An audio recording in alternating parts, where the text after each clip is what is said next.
Dobrý den, dámy a pánové, vítám vás u dnešního openingu Prismatic Evolutions.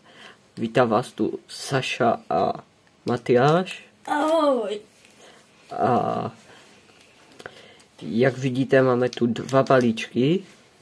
Jeden je můj, což je tady z Eevee, a druhý je Matyášův, který je s Leafeonem a Glacionem. A začínám já. Uvidíme, co nám padne. Rád bych byl za Eevee evoluci. A nejlepší by byl Godpack. A nevím, co bych chtěl Matyáš. To vám řeknu, až budu rozbalovat. No, mezi tím, já už se do toho dostávám.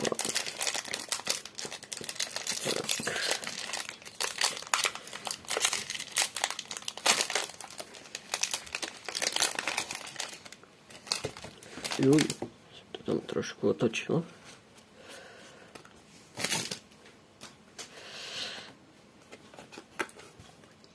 Kód.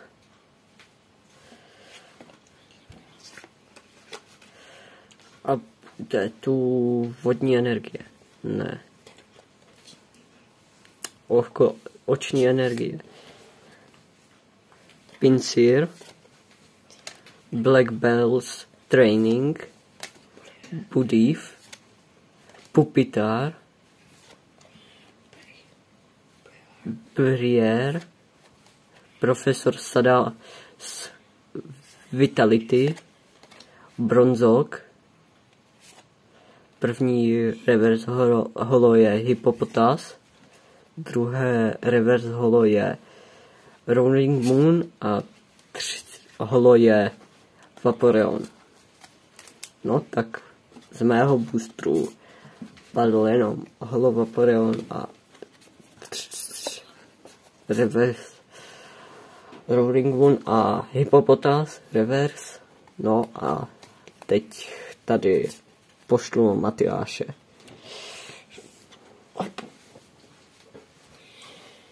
Dobře, takže já jsem tady, mám tenhle balíček a jdu na, chtěl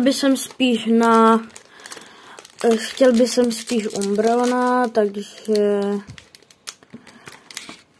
a uvidíme, jestli to padne nebo ne.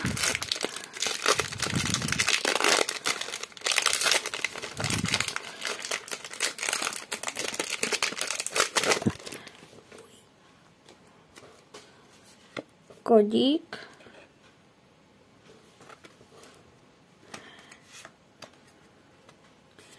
Tam bude voda, vodní. Ne, tak je tam normální títka. Tady máme Bronzok. Profesor Research. Budov.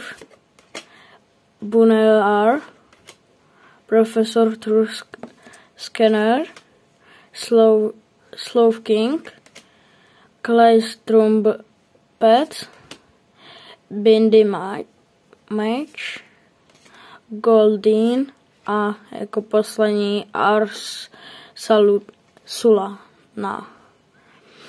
A pro tohle video to bylo všecko a u dalšího videa zatím čau. Čau.